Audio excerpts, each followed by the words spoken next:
So during therefore, because the 9 days is a sad time, we don't have meat or wine except on Shabbos. Or if there's what's called a Sudas Mitzvah, somebody has a bris during the 9 days, or a redemption of the firstborn pidyon aben, then you do have it. You can eat meat or wine.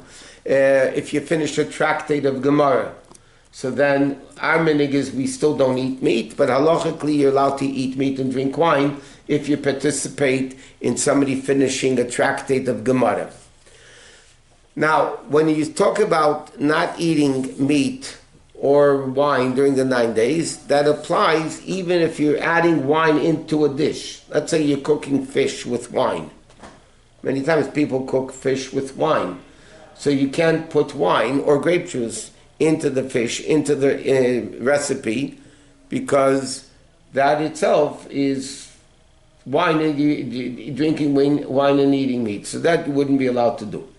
But to cook a parav dish in a meat pot, even if it was used that day, you're allowed to cook it during the 9 days and eat it, even because it's parav. You can't have a food that has meat or wine in it. But as far as just cooking something parav in a pot that's meat is not an issue at all. Now, if somebody is not well, sometimes people are restricted in their diet, so the doctor says you need to eat meat or chicken. So then halachically you could. If you can get away with chicken, it's better to eat chicken rather than meat. But if you can't and you need to eat meat, a sick person is allowed to eat meat. Little babies, like under the age of 4 or 5, if that's what they eat and that's what they need to eat, halachically they would be allowed to be given meat. And wine, well, wine no, but grape juice, let's say. But that's only if they must have it. Otherwise, older kids, 4 or 5 years old already, that are healthy, they shouldn't be eating meat or wine during the 9 days. They should just eat what everybody else eats, just the fish. But again, you have many kids that are allergic to dairy, and they don't eat this and they don't eat that, and the only thing they eat is meat and chicken. So halachically, they have a din of a sick person, and if they have a din of a sick person, then they would be allowed to be given meat and wine, or not wine, meat during, or chicken preferably, during the 9 days. If somebody, before finishes a tractate of Gemara, then they would be also allowed to eat meat and wine at that time. Okay, now it's like this. To mention this, we mentioned this already, I think last time by the class in the 3 weeks. You have like this. You have, when God forbid somebody loses a parent, so you have what's called Shiva, the 7-day mourning period. Then you have the 30-day mourning period, which is called Shloshim. And then you have the year. The year of Avelus was the 12 months of mourning for a parent. Now you have that also in the destruction of the Beis Hamikdash. The fact that both temples were destroyed, it's actually a mourning period for the Jewish people. So we have a similar thing, at least in Ashkenazi communities, similar to what it is in the private mourning of a loss of a parent. So the 3 weeks is similar to the year. No music, no weddings, no dancing, that for the year. Then you have the 9 days, that's similar to the din of Shloshim. Not in all aspects, it's similar to the 30 days. And then you have the 9 days is actually like, the Tisha B'Av itself is like the din of Shiva. That's why Tisha B'Av is very, very strict in the laws of mourning. Now, in halacha, again, it's not practiced today in most people today, because today we're very meticulous and very sensitive people when it comes to cleanliness. Years ago, people used to bathe once a week. The Rambam writes, people used to bathe once a week. That was it. Today, people bathe maybe 5 times a day sometimes. But so it's a little bit different halachically today than it was, and we'll get to there when we discuss showering and bathing and things like that. But according to halacha, a person in the middle of the shleishim, the 30-day period for a parent, you really shouldn't put on freshly laundered clothing. Today people are more lenient, everybody's lenient in that today. But in the 9 days, halacha says you shouldn't put on freshly laundered clothing. Now, what does that mean, freshly laundered clothing? So number one, it doesn't include underwear. Underwear, you can put on freshly laundered underwear. But we're talking about, let's say, for men, shirts, pants, jackets, or for women, dresses, skirts, whatever it is.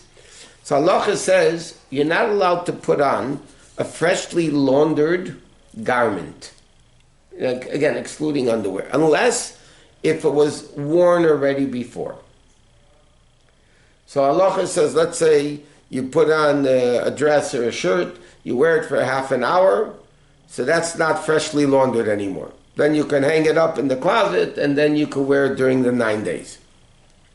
Halacha says, in fact, you can even put on, let's say, 4 or 5 shirts at the same time. Just to try them on for half an hour, that takes off the freshness of the garment, and then you can hang them up and wear them during the 9 days. Same thing would apply to skirts. Again, this is the only things that weren't worn since they were cleaned or washed. And interesting, halacha says ironing is worse than washing. In other words, what happens if you have a shirt or a skirt, a dress, whatever, that you didn't wash it, but you just ironed it? That also cannot be worn without wearing it again before the 9 days. So bottom line is, people should prepare clothing before the 9 days. It's only 9 days. You prepare X amount of shirts and dresses, whatever it is, that were freshly laundered, and then you put them away and you have them for the 9 days. In Shulchan Aruch it says what happens if somebody didn't do it. So technically what it says in halacha you're supposed to do is put it on the floor and step on it a little bit, not with your shoes. Step on it a little, just take away the freshness of the garment and do it. Today halacha you're supposed to do it. But the bottom line is, if people want to do things right, and as it says in the expression in halacha, the destruction of the temple is worthy enough, the temple, that we should mourn over it. People just undoing the 3 weeks and the 9 days, it doesn't exist. It does exist. We don't have a Bais Din, and the Rebbe brings down the Gemara that says any generation that doesn't rebuild the Bais Din in its time is considered as if they destroyed it. And it's a very simple reason. We say in davening, in Musaf and Yom Tif, "Mepnei chato'enu galinu me'artzeinu." We're driven out of Eretz Yisrael because of our sins. Now, if you have cause and effect, God destroyed the Bais Hamikdash because we sinned. So as soon as we stop sinning, automatically the Bais Hamikdash comes back. It's cause and effect. So therefore, if a generation didn't have the Bais Hamikdash built, that means they're actually a cause of destroying it. Because if they wouldn't be causing to destroy it, the Bais Hamikdash would be back in a second. We would have the Bais Hamikdash. So people should take care not to wear freshly garments. Again, if somebody didn't and they need to wear a freshly garment, they could. Now, washing clothing.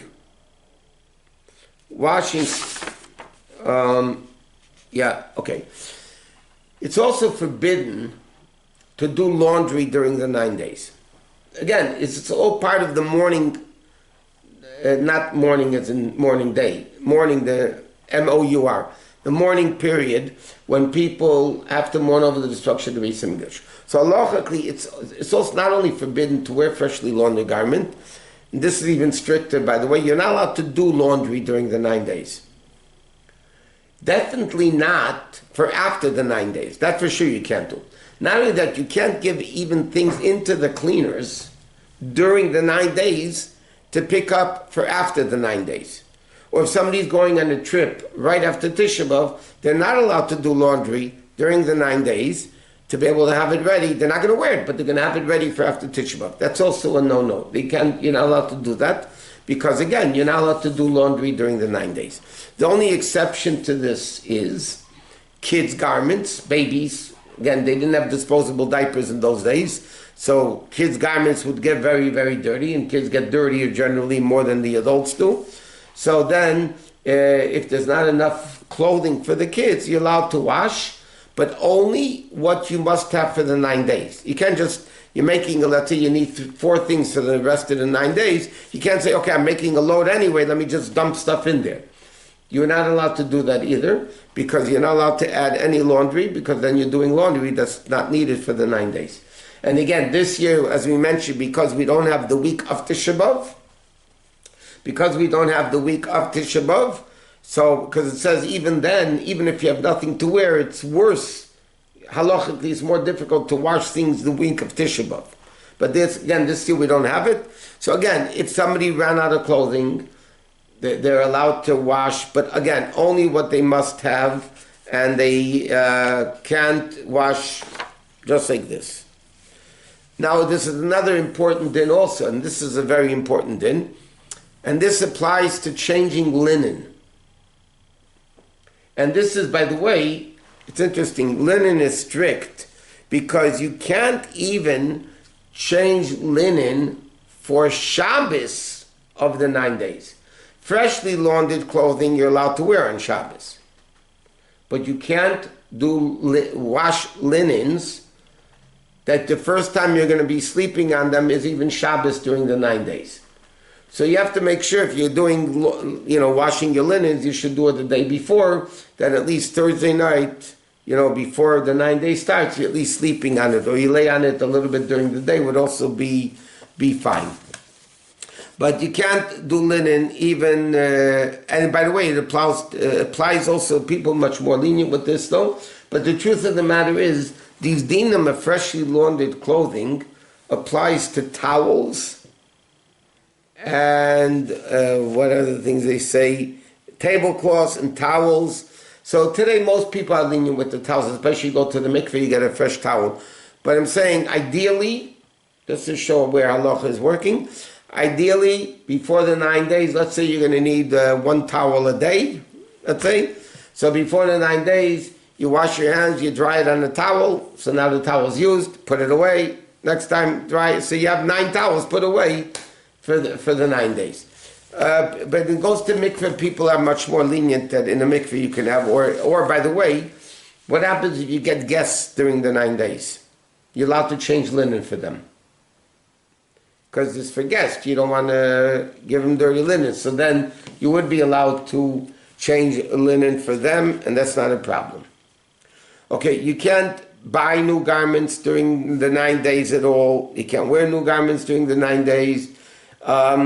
People that like to needlepoint, weaving, needlecraft, all that, those types of things, that used to be more common than nowadays, but you shouldn't do that during the 9 days either.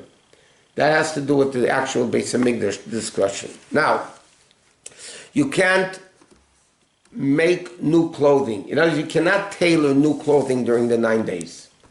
Let's say you need to hem a dress or pants or whatever. You're not allowed, new pants, you're not allowed to do it during the 9 days. But if something ripped, that you're allowed to do during the 9 days. Let's say if somebody's button fell off, then they could fix the button. If the hem came down, they could fix it. Repairing garments during the 9 days is allowed, but doing new garments, that you shouldn't do during the 9 days. That you're not allowed to do during the 9 days. Okay, next thing is bathing and swimming. Okay, now, pleasurable bathing, let me tell you what the rule is, and then we'll say how it's practical. Pleasurable bathing is forbidden during the 9 days, which means swimming is forbidden, going under sprinklers is forbidden, because it's a pleasurable thing, and during the 9 days you're in the middle of mourning, you don't do pleasurable things. Now, therefore, halacha says like this. Really, and let me finish it, I'm going to explain it and give a certain, so to speak, commentaries on it. Halacha says you cannot shower during the 9 days. Except for Shabbos, you can shower. And even that's questionable. Okay, you can wash your hands, face, and feet, because they got dirty more often. But halacha says you could, unless if you're dirty, then you could wash the dirt spots. Okay? Practically speaking, in today's world, where people take showers every day, or something like that, so it's not like years ago, taking a shower was pleasurable. They bathed once a week. It was important. They had to shower. It wasn't pleasurable. So anytime besides that they bathed, it was a pleasurable bathing. But the bottom line of it is as follows. Pleasurable bathing or swimming is not allowed during the 9 days. If somebody needs to swim for health, not because, I have to swim, I'm sick. If a doctor says you need to exercise and therefore you need to swim, yes, then it's not pleasurable, then it's medical, then you would be allowed to swim. Okay? But if a doctor says you have to swim, not if I decide that I'm sick and therefore I want to go swimming. It applies to children also, by the way. Any kid over 5, for sure, they should not be swimming during the 9 days. As far as showering goes, let me tell you the story. Bottom line is, halacha says, if you feel dirty, you could take a cold shower. If that's not going to clean you, you could take a warmer shower. If you need to use soap, then you can use soap. Okay, so let's speak practically in today's day of Tavshin Pei 2025, or the last who knows how many years. If somebody feels they need a shower, they take a shower daily. And they feel dirty if they don't take a shower, they could take a shower. A quick shower. Okay, it should be a quick shower, not as slow as you normally do it, just enjoying it. Sit in a bath for an hour, just enjoying it. If somebody needs to take a quick shower, poskim today, right, you could take a quick shower. If you can use lukewarm water, you use lukewarm water. If you need the hot water otherwise, but again, you minimize as much as possible and make it quick. Just make it as quick as possible. People that go to mikveh are allowed to go to mikveh during the 9 days. Because again, I'm not only talking about women, I'm talking men, women for sure. Then they shower and everything, all the cut their hair, they do all the preparations for mikveh like they normally would. But I'm saying men that go to mikveh are allowed to go to mikveh during the 9 days. But poskim write this, believe it or not, and I've been telling this to people for a long time, it's very, very wrong for a man to go to the mikveh and in the mikveh publicly to take a shower. That's not right. You want to take a shower, it says in halacha, you do it privately. If you feel you need a shower at home, and then go to the mikveh. You don't sit in a public place as if there's no 9 days, I'm taking a shower, and that's it. Another interesting thing for mikveh, it says in halacha they shouldn't cool down the mikveh. It shouldn't be a hot mikveh, like the men like. But bottom line is, if you're allowed to go to the mikveh, you're allowed to go to the mikveh. But you can't soak in the mikveh, like if it's very hot water, some men like just to sit in the mikveh for a few minutes, it's very enjoyable. That you're not allowed to do according to all opinions. Because that's not even cleaning, that's just pleasurable bathing, which is halachically forbidden.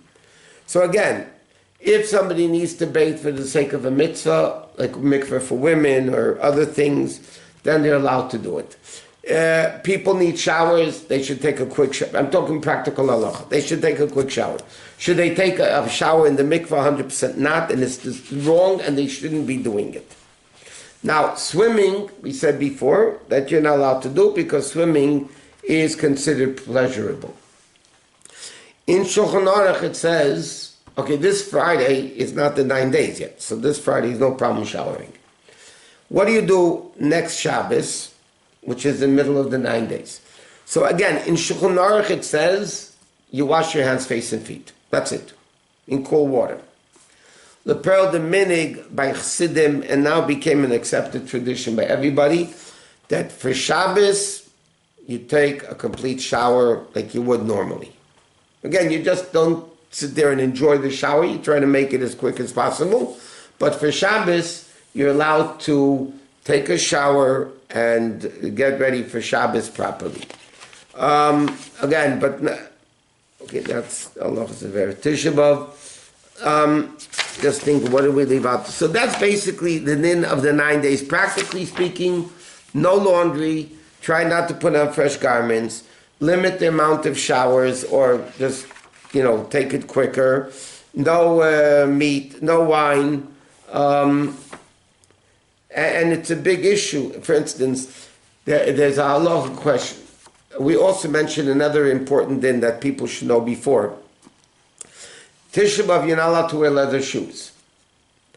So what happens, people should keep things in mind. They should remember and know and be aware that during the 9 days, you're not supposed to buy new clothes. So ideally, if you want to buy a pair of non-leather shoes, you should buy them before the 9 days.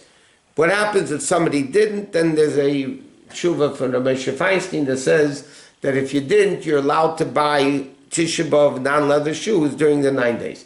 But, there's an expression, Chacham Einav Bereisha, Chacham sees the future. You should realize you need whatever you need. You should buy already before the 9 days. So if you need Tisha B'Av shoes, or Yom Kippur shoes as they're called, whatever, that you can't wear any leather, so then you should try to buy them this week before the actual 9 days begin. Again, bathing for pleasure, you're not allowed to. Just see what else we missed here. Okay, so what happens if a person has two options? I ran out of clothes. I could either buy or I could wash. So halachically, you don't have to buy, you can wash. Or they say, what happens is somebody's going on a trip during the 9 days, discussed in halacha. So do I have to take a whole suitcase of clothes for all 9 days, or can I take a few clothes and then where I am, I don't have enough clothes, and then I'd be allowed to wash it? So you don't have to take 10 suitcases for the clothes of the 9 days. No, you're asking, okay, first of all, the laws of Tisha B'Av we're going to learn next week. Just for the record, this year, not this week, next week, the night of Tisha B'Av, there's no Havdalah. We make Havdalah Sunday night, because Havdalah is Tisha B'Av, you can't drink or eat. So Havdalah is actually Sunday night, and we'll learn about that. Okay, it's almost 9 o'clock anyway, so we're going to go to Tanya. The Tanya here.